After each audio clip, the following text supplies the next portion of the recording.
Hello and thanks for staying with us.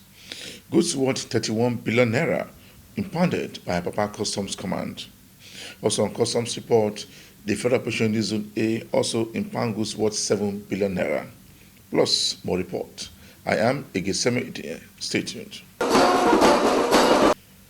The management of Nigerian Customs Service, in one of its briefing at National Assembly, the Secretary of Customs speaks on revenue targets and operations of the service. Despite the fact that the National Assembly has put in everything that is necessary to get us moving and collecting the targeted revenue.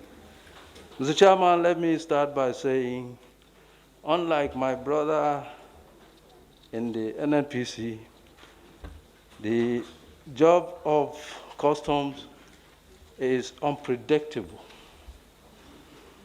We rely on the market forces that drives the import of items into Nigeria. And as of today, Mr. Chairman, the bulk of our revenue comes from import. In most climes where the customs collect revenue, they rely mostly on excise. And that means the production within the country. Today in Nigeria, as you know very well, Mr. Chairman, the only excise we are authorized to collect is on tobacco and alcoholic beverages.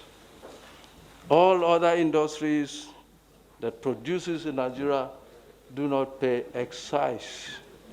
And therefore, we narrowed ourselves to that unpredictable ground where we don't have any control as regards the influx of import. And therefore, we are therefore vulnerable to the fact that we can only act with what has been imported.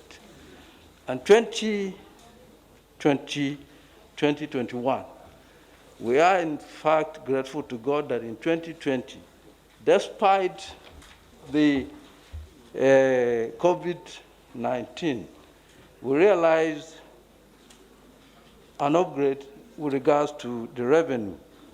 And as then, we were able to garner total collection of about 1.5 trillion. And as of today, Mr. Chairman, in the first 6 months of this year, 2021, we were able to make 1.02 trillion. So it then means that we are realizing steady growth in terms of total collection of our revenue. And it is our belief, Mr. Chairman, that if the trajectory continues at this level, then the chances are that we will be collecting at the end of the year an amount to about 2 trillion or 2 trillion plus.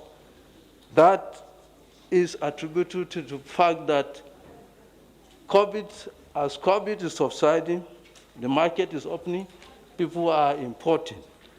But we do not, and I want to say this, looking far to the future, the issue of import should not be the basis of our revenue collection.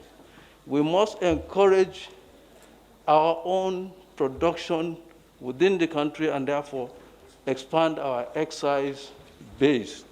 Today we have sung this song several times, that we are supposed to be collecting excise on carbonated drinks. The policy of government is to reduce the consumption of items that are injurious to our health. And that is why alcoholic beverages are being taxed, and we are collecting excise. Tobacco, we are collecting. Today, Coca-Cola is produced in Nigeria and paying no excise. It's only in Nigeria that you find Coca-Cola products and they're not paying excise duty. All other carbonated drinks are also injurious to our health.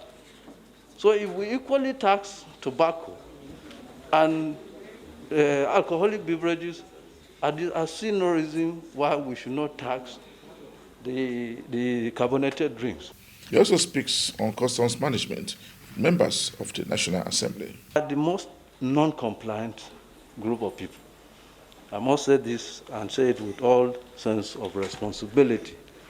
If we measure in terms of compliance, our people are not ready to comply.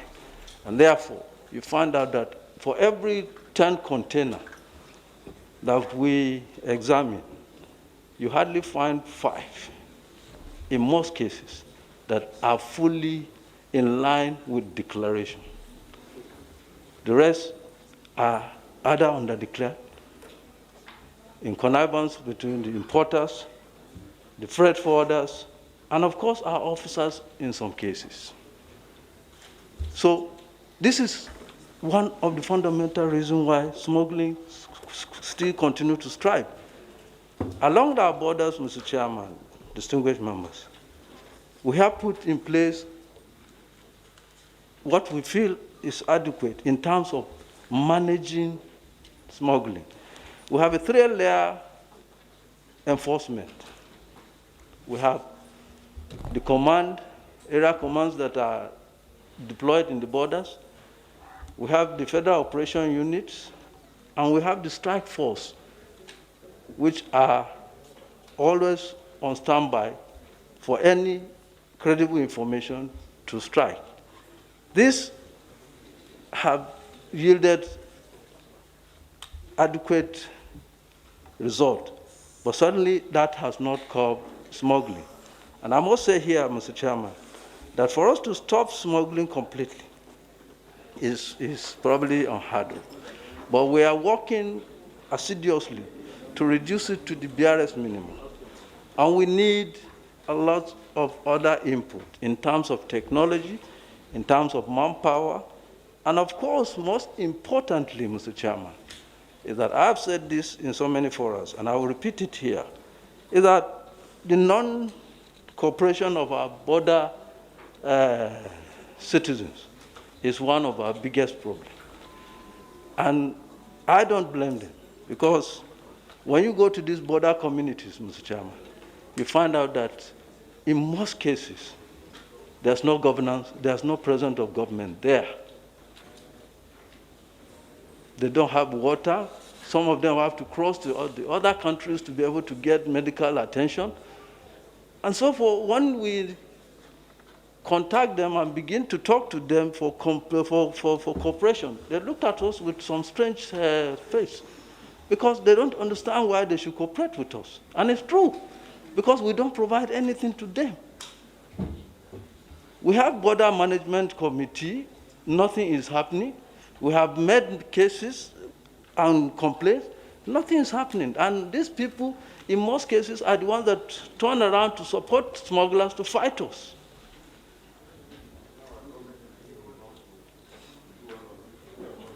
So in a nutshell, it must be, all hands must be on deck for us to be able to reduce smuggling at the border, which then means the communities living along our borders must be brought into this government. They must see the reason why they should support government agencies in fighting smuggling. Because in most cases, the smugglers have money, they give them job, because yes, they employ them to go and move rice or whatever it is across the border, and they pay them.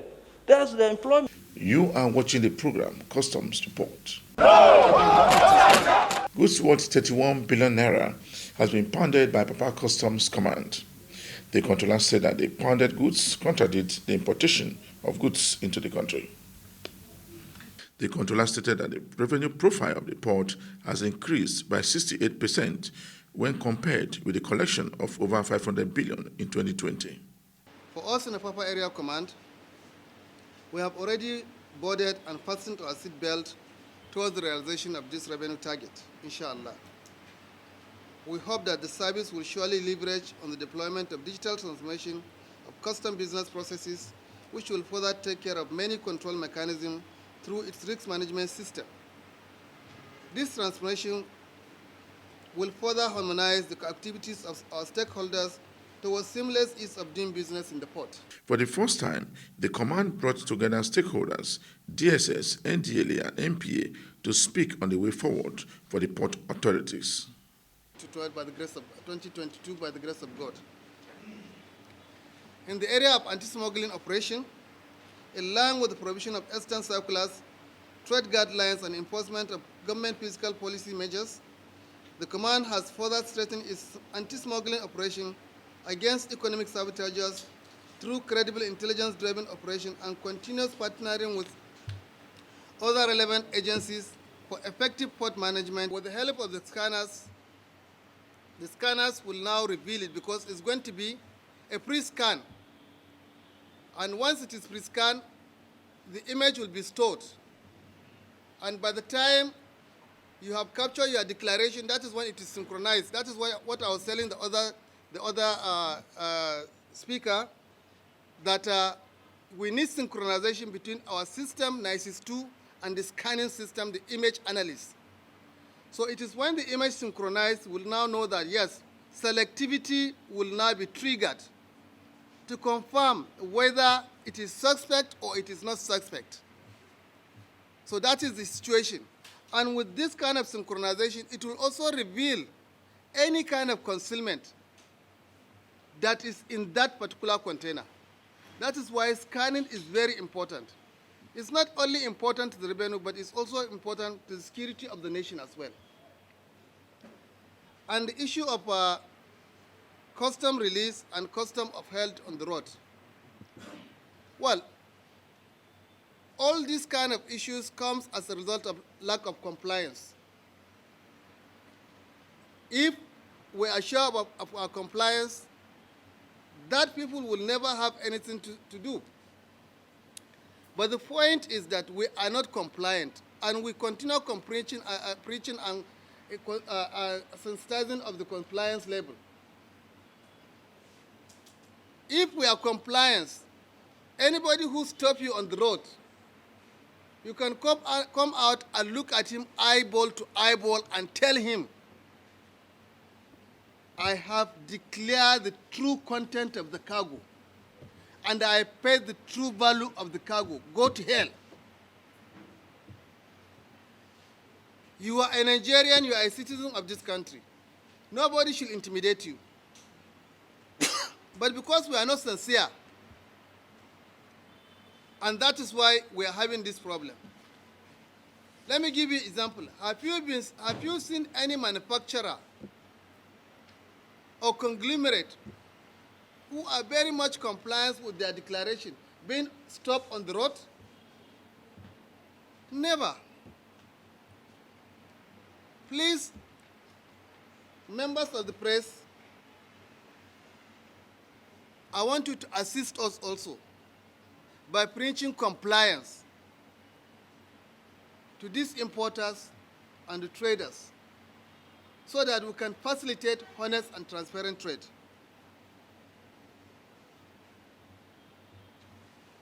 We have a lot of ways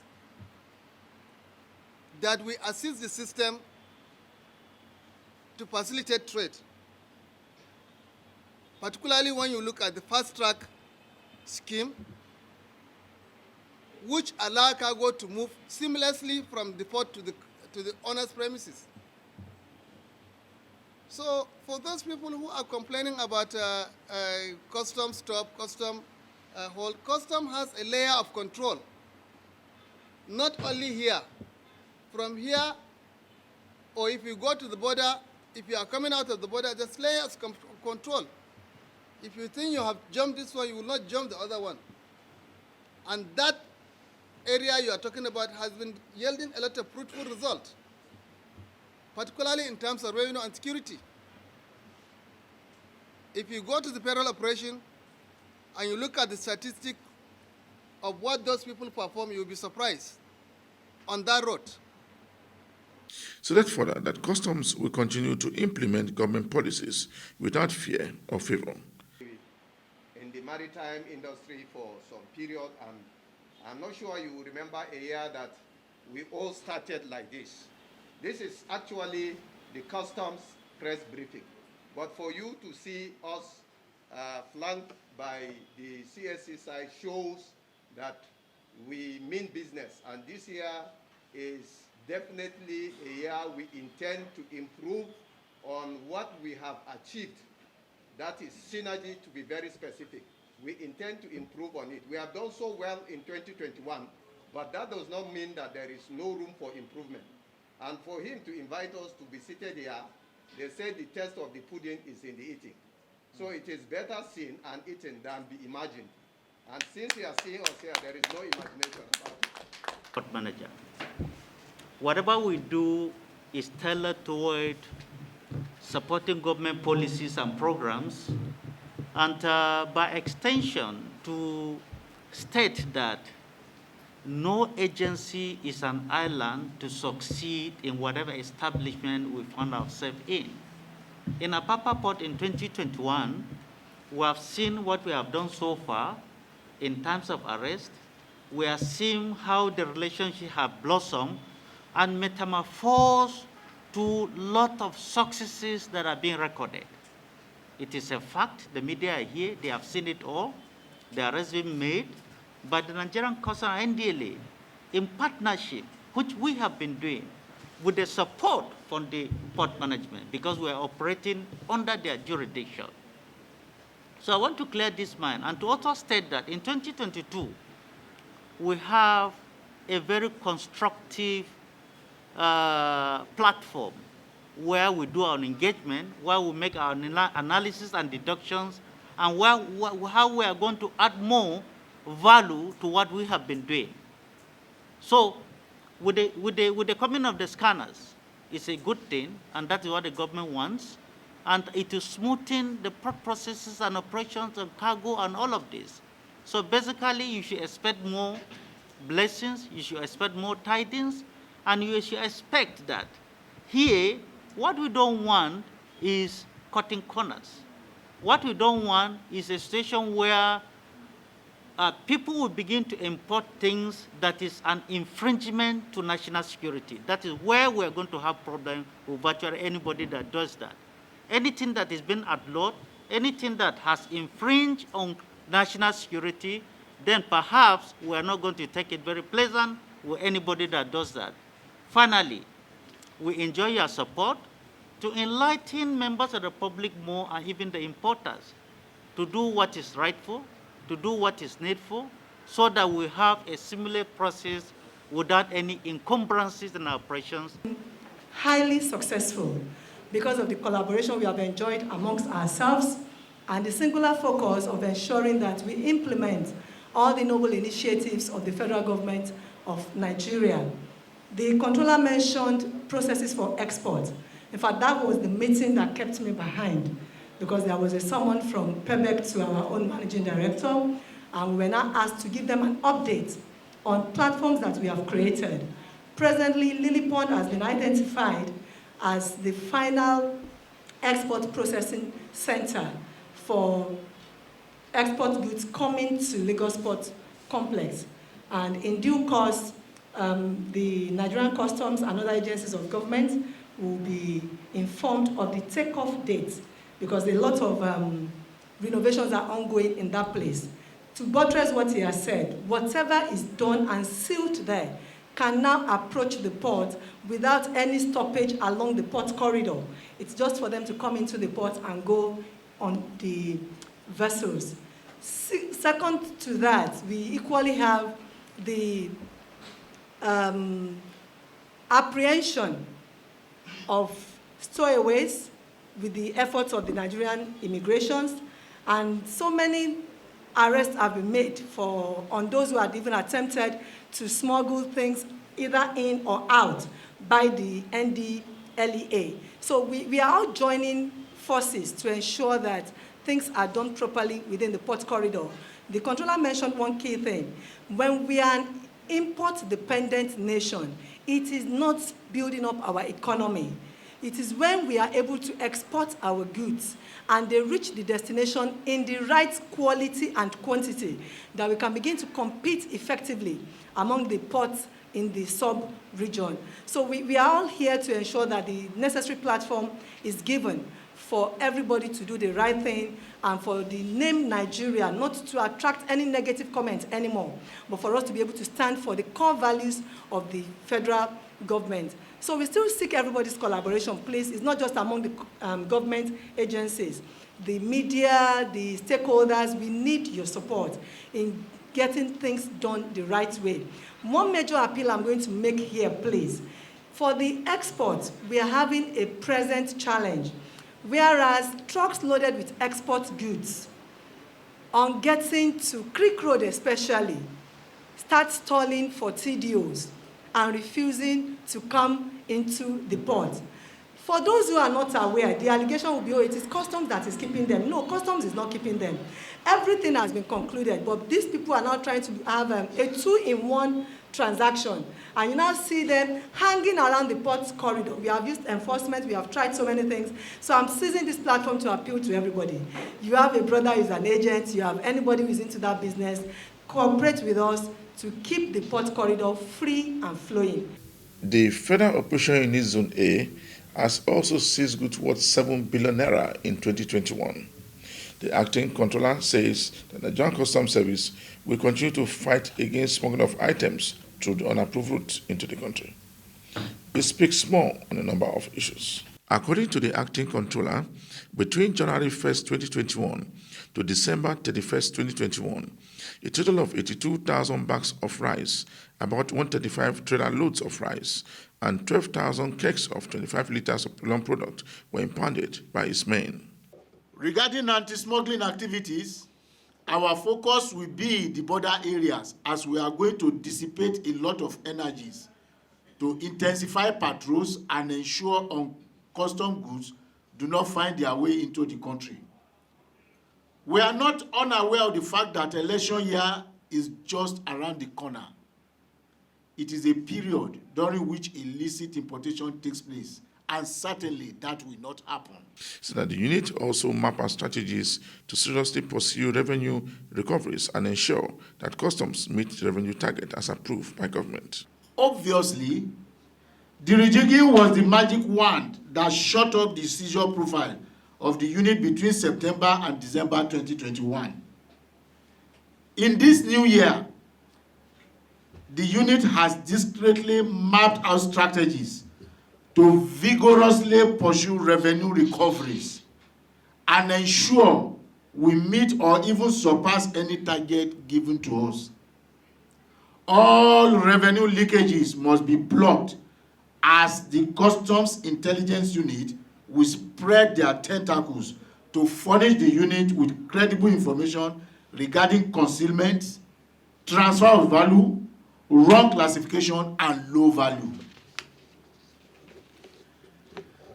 Regarding anti-smuggling activities, our focus will be the border areas as we are going to dissipate a lot of energies to intensify patrols and ensure custom goods do not find their way into the country. We are not unaware of the fact that election year is just around the corner. It is a period during which illicit importation takes place, and certainly that will not happen. Let me at this point warn economic saboteurs and daredevil smugglers in the zone to stay clear or be served their Waterloos if they don't embrace legitimate economic activity. However, he said all revenue leakages will be blocked as the Customs Intelligence Unit will fight wrong classification on low value. So that smugglers who killed the custom officers in Zone A have been arrested. Just before I round up this week edition of the program Customs Report, we brought you a report where goods worth billions of naira was intercepted by one of the commands in the western part of the country. For me, Igeseme Etinye, thanks for watching.